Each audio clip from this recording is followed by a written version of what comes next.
Really, TP-Link? A security camera for under $30? I have to check this out. What's up guys, and welcome to TopShelf Media. So today we're taking a look at the Tapo C120 indoor-outdoor home security Wi-Fi camera, and that is a mouthful. But I saw this on Amazon and it was so inexpensive I decided I had to try it. At the time of recording this video, you can grab this 2K camera from Amazon for $27.99. So what comes in the box? Okay, so opening the box, first we have the mounting template, which I love that they added this, as well as some paperwork. Next, we have the metal mounting plate and some 3M adhesive. Then we have the C120 camera, which I just love how compact this thing is. After that, we have the USB power adapter, some miscellaneous parts, followed by a 3-meter USB Type-C cable. This is a wired camera, so on the back there is a Type-C port for power, as well as a speaker. On the side we have our micro SD slot for recording, and on the front we have our lens, plus 2 LED lights and a status light. The LED lights you can change the brightness of, so I think that's really nice.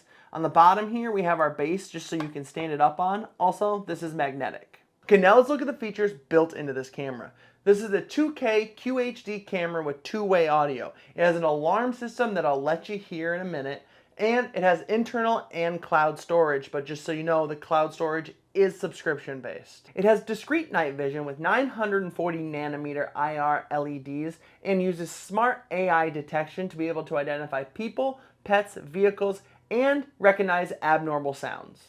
And finally, you can set up activity zones so you get the notifications that matter to you. All in all, I feel like they've packed a lot of features into this inexpensive camera.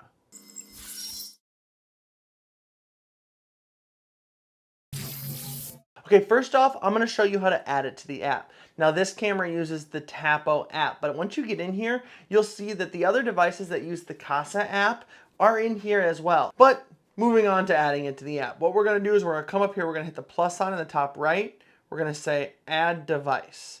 Now I'm going to say indoor camera, and then you're going to look for the Tapo C120. Now it's going to ask me to plug it in, so I'm going to wait this 5 seconds here, hit next. Okay, now I need to make sure that the light is blinking red and green, which it is. So I'm going to hit next. I'm going to connect to the camera with my phone, and now I'm going to connect it to my Wi-Fi. Wi-Fi connected. Alright, it talks to you and everything. That's fantastic. Okay, so now that it's added, we can add a name. So I'm just going to change this to, well, eventually this is going to be in our baby's room, but for now, we're getting ready to go on vacation. So I'm going to put this in my garage while we're gone. So let's just change it to garage camera. Hit next. Custom. We're going to change this to garage, next, and set the icon as just a camera. And we're going to hit sounds good. This is where the cloud-based service stuff comes in, as you can see here. I'm just going to say got it because I'm going to skip it. And it's telling me about putting in a memory card, an micro SD card. Hit got it. Hit got it. And as you can see right there, now it's added to the app. Okay, so now I'm going to go ahead and run you through the app just a little bit on what this camera can do, what you can change in the app and stuff like that. So let's go ahead and open up this camera.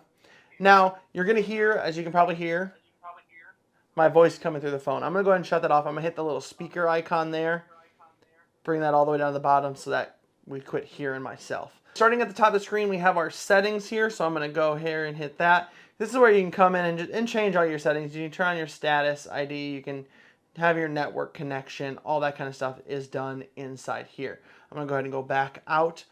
Here we have a capture button. So if we start left side, the camera button there is our capture button. So as you can see, it took a picture. If I had an SD card, it would save it there. Same with video. As of right now, it's saving it into the gallery on my phone. I can do the same thing with the video camera right next to it. It'll start recording a video, and then I can hit stop and it'll save it to my phone as well. We already know what the speaker button does there. And then we have the phone call, which I don't really understand what the difference is between this and the talk button. I guess this probably records. Oh, this turned back on. Hold on. All right, so it probably records this call as opposed to just talking through the camera. It's probably my only guess, but that's the only thing I'm not 100% sure on. We're going to go ahead and close that out. Now below that here we have the talk button. So then if I push this button, I can talk to the speaker. You hear my voice start coming through the phone again because that automatically unmuted the app here. So I'm going to close out. We're going to bring that back down. All right, down here we have the light. I'm going to hit that real quick and you should see the light turn on here. So there we go. And I have it set so the light stays on for 5 minutes once I turn it on. So lights on here, and then you can come in and you can actually change the brightness on that as well. That was up here where it says spotlight settings. And I'm going to change that up to 5, and you'll see that get brighter there. It defaults to 3. Next up, we have the tag on button, and this is where that smart AI detection comes into play, because then this is what labels me as a person with that blue box around me as I'm walking through frame. And I will say, I kind of wish it had facial recognition, but I mean, for the price, I mean, you get what you pay for. We have privacy mode, so I can turn it off so it stops recording. Lights turn off, as you can see. And then we have the Tapo Care button. Now what I am avoiding is this alarm mode because it is very annoying. Which does its job, I guess, but here we go. I'm going to play it for you. I'm not going to enhance the audio at all. It's just going to be whatever my microphone here picks up while I'm sitting right here. Hopefully I don't wake up my kids because I'm pretty sure they're all napping.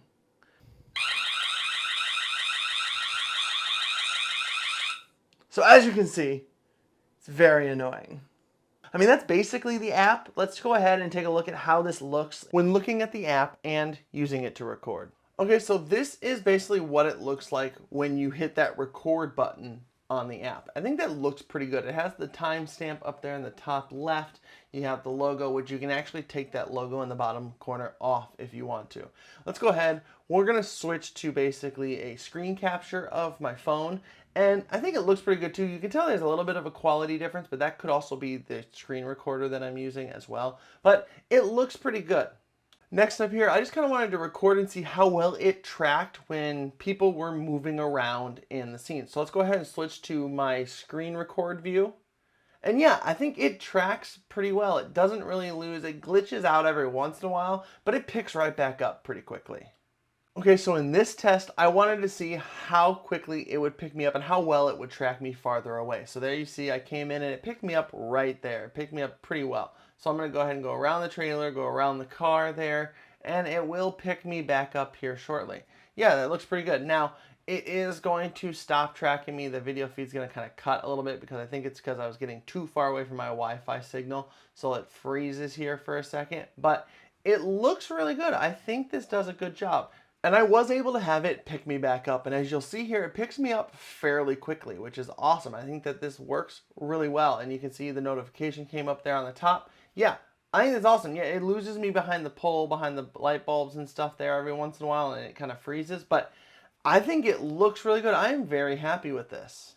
Okay, and this is now just a look at the night vision and how well it does. And I think this looks pretty good. I am happy with this as well. You can see a fairly good distance, surprisingly. I mean, I'm pleasantly surprised. But then the question is, where is it going to pick me up? And as you see, I round this pole here, and right about here, there it goes. It picks me up, it finds me, it knows that there's a person there. Now, I would have liked it to pick me up a little bit sooner, but hey, you know what? That's not too bad. All right, guys, all in all, I think this camera is fantastic.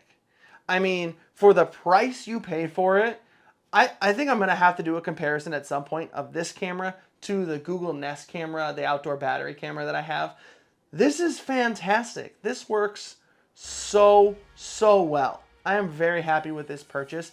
I'm not gonna lie, when I saw that it was $30, I was like, okay, there's a good chance that this camera is absolutely terrible. And that is definitely not the case. All right, guys, hope you enjoyed this video. If you did, don't forget to give it a thumbs up, and I've put some things on screen for you to go check out. Until next time, stay curious, stay informed, and I will see you in the next video.